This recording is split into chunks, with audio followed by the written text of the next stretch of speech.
Баршаларыңызға ассалаумағалейкум.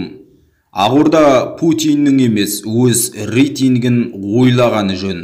Дәл қазір қазақ қоғамындағы қызуы қайнап тұрған ақпарат тіл мәселесі. Қазақтар Қазақстанда қазақша сөйлегені, қазақ тілінде қызмет көрсетуді талап еткені, әлі күнге солтүстіктегі сойы бөлек салты басқа сотқар көршіміз Ресейге, оның айтақтаған иттей арсылдаған көбік ауыз айташылдарына, түрлі лауазымдағы саясаткерлеріне ұнамай қалған екен. Сөйтіп жоқ жерден дау шығарып өзге мемлекеттің ішкі шаруасына ашықтан ашық араласты.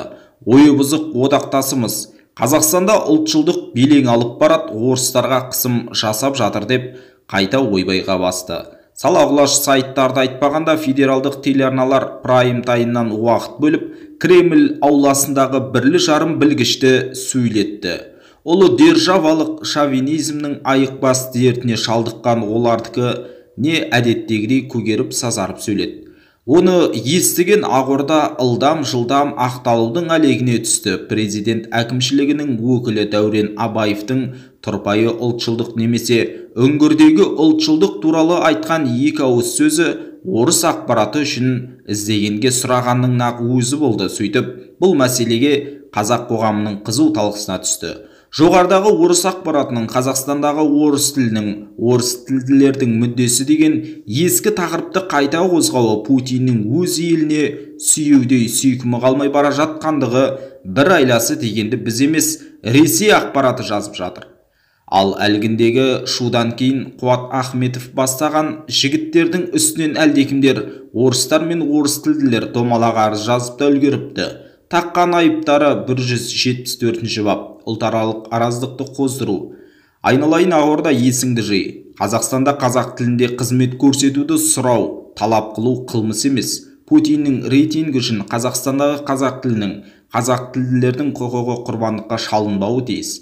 Қазір қазақ қоғамы атылғалы тұрған жаңартау іспетті елді осы халге жеткізгенде сол Ақорда мен үкіметтегі үлкен кісілердің өздері. Ендеше Ахметовтерді қудалаудың соңы 2016 жылды қайталауы әбден мүмкін. Сондықтан Ақорда Ресейдегі Путиннің емес, мұндағы өздерінің рейтингін ойлағаны жөн. Тақырыпқа орай, Назарбаевтың 95% қазақшасы 90% орысша болып кеткен бе? Біздің назарымызды бұрған мына бір сөз болып тұр.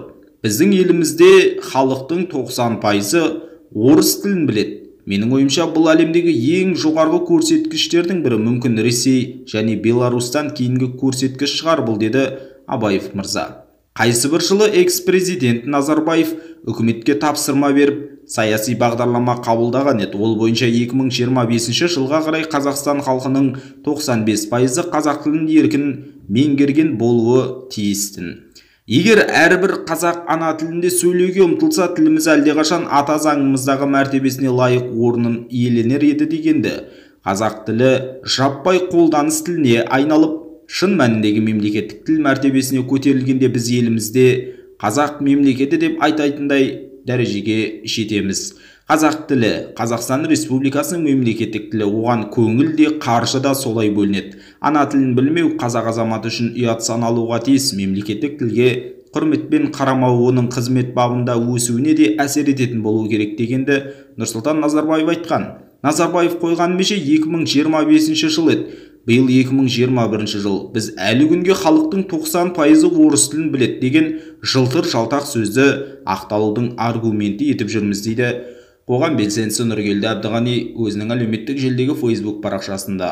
Расында елімізде қазақ тілінің ақсап тұрған жайы бар. Ел тілдегі мәселеге сіздің алаңдаушылық ойыңыз қандай? Төмендегі комментарийге өз пікіріңізді қалдырыңыз. Каналға жазылып қолдау білдіруді ұмытпаңыз.